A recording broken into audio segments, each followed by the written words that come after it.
Hey everyone, welcome to a new week of biology. So here we are getting into week three, and what we're going to be talking about is the structure and function of what we call macromolecules, which means not the small molecules we've talked about before, water and carbon dioxide and that kind of thing. We're talking about the really big molecules that living things create to maintain life.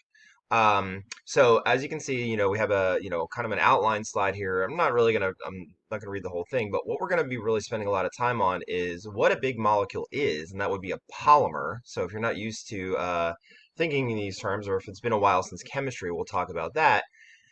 And then we'll refer that theory to the major polymers that make up living things, which would be carbohydrates, lipids, proteins, which is going to be really a big focus in this chapter. So definitely know number three there.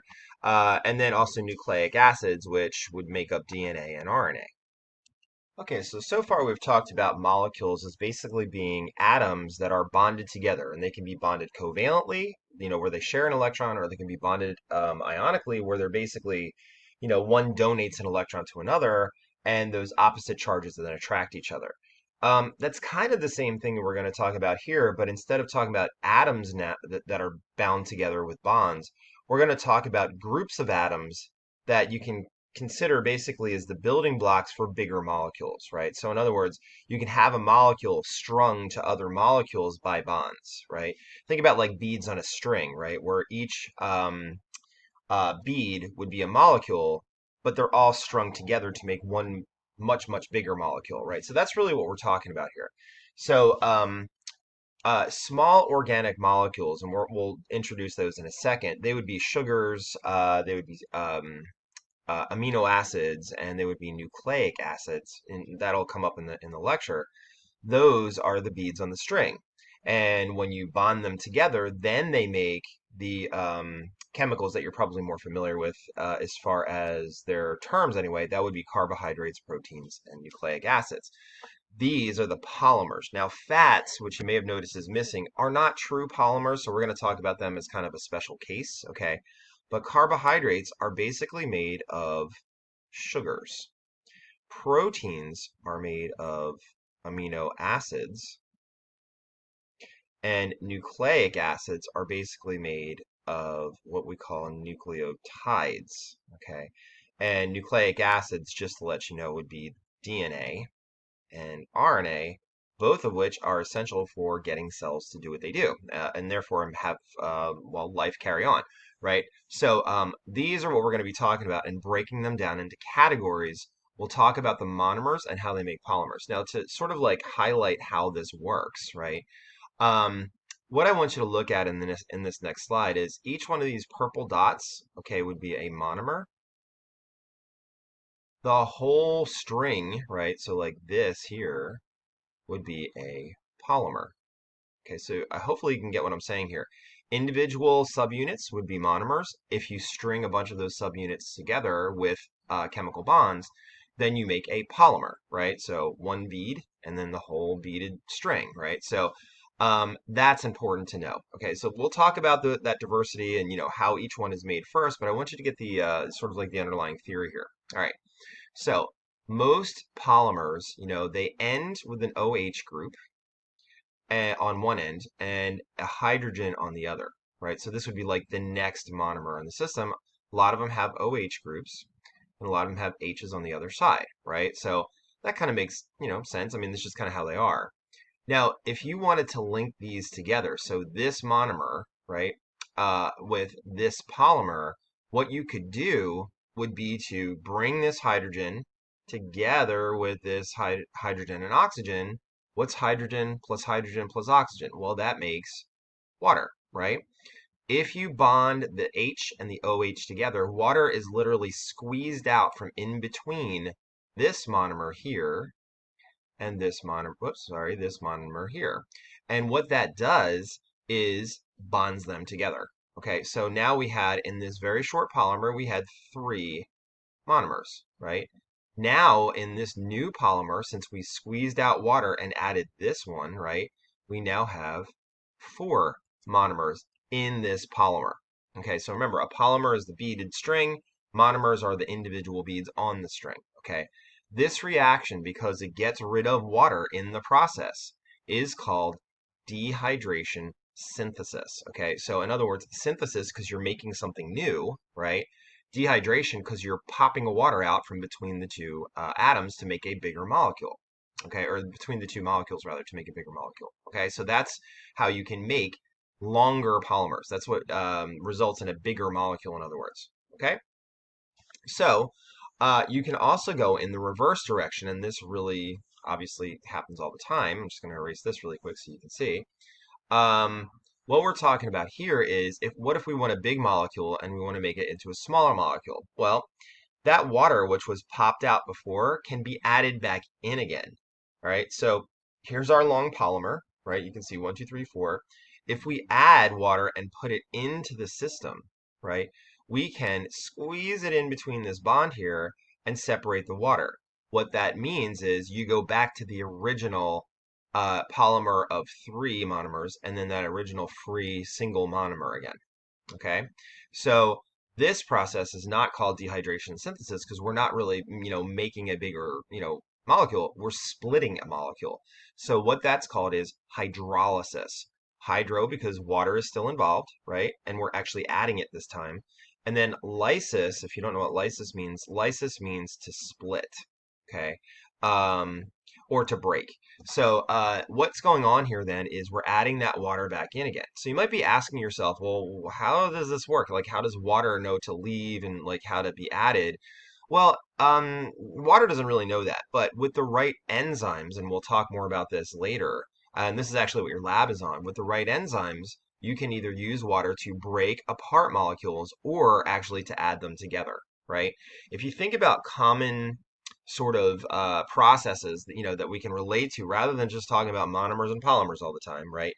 Dehydration synthesis, a lot of times this happens when you're building, to relate it to human bodies anyway, when you say like you're building muscle, right? You're adding amino acids from what you eat to make bigger muscles, right?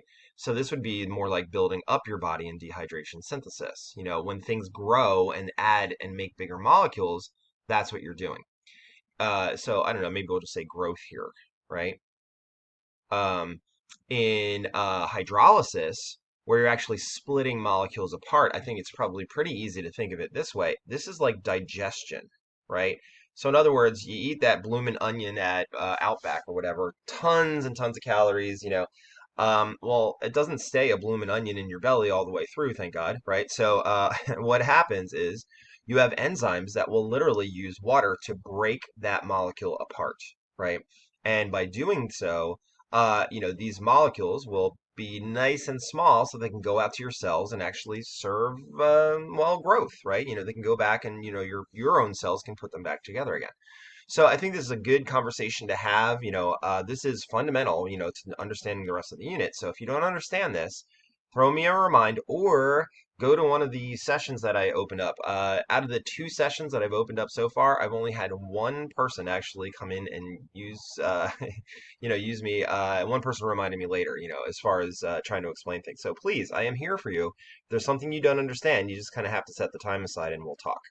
Okay, so the diversity of polymers. So how many different types of these beaded strings can we have, and therefore what do you do? Well, if you look at this cell down here, it's got thousands of different types of macromolecules, but they basically fall into those 4 categories, right? If we were going to classify them, they would either be carbohydrates, proteins, fats, in other words, lipids, or nucleic acids like DNA and RNA. Now you can kind of have mixtures of these molecules. So you can have what are called glycoproteins, which would be like a sugar protein mix. Or you can have lipoproteins, which would be like a fat and a protein mix. But, we are still going to break these down into just those 4 categories. So macromolecules vary among cells of an organism, and they also vary more within a species and even more between species. So in other words, your macromolecules are not the same as mine, right? But all human macromolecules are much more similar than, say, human and I don't know what, killer whale, right? And then, so you can look at these molecules and actually help to classify organisms by how similar they are. So let's talk first about carbohydrates. Okay, so carbohydrates, first class of macromolecules. So number 1.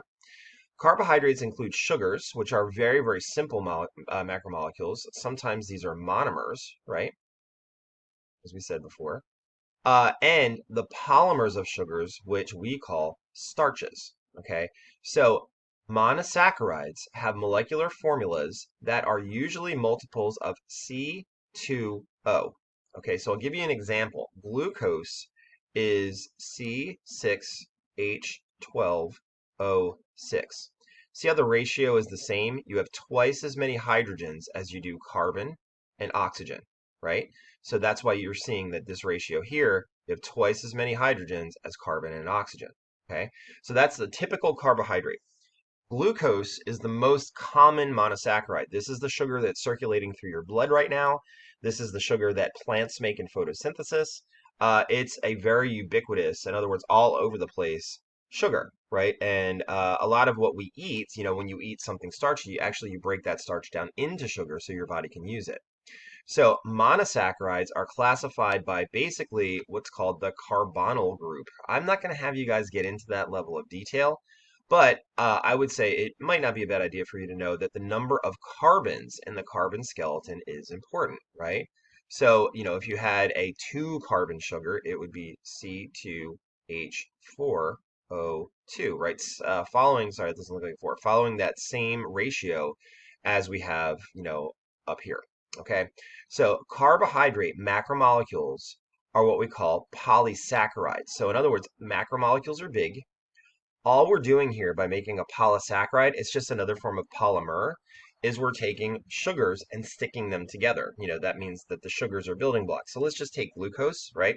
If I have a glucose molecule and I bind it to another glucose molecule, that's what we call a disaccharide, right? Because there's two. If I start bonding it more than that, another glucose molecule, another one, and so on and so forth, right? This would be called a polysaccharide, or most people generally just call them starches, right? Starches are delicious. We love them. The complex carbs, which you'll find in, oh, I don't know, rice, potatoes, pasta, bread, all that really great stuff, right? uh, they're all polysaccharides. Why do we like eating this stuff so much, right? Well, if you think about it, once you bring it into your system and you get it into your stomach and you start to break it apart, what does it break into?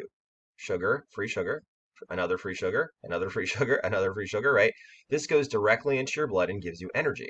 So, kind of makes a lot of sense that, we would have taste receptors, and feel kind of satisfied, after we have a nice big carbohydrate meal, So, a big bowl of pasta or something like that. So, that gives us really, quick energy, when we eat carbohydrates, because blood sugar is processed directly by our cells and gives you what you need to get cells to do their thing.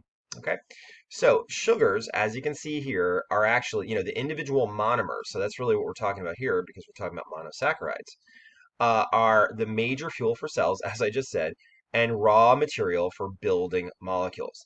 Now, when you have dry sugar, generally it comes in the form of a linear molecule. So you can see that there's 6 carbons here, right? 1, 2, 3, 4, 5, 6. They're numbered. And they all have that OH and H on the end. Okay?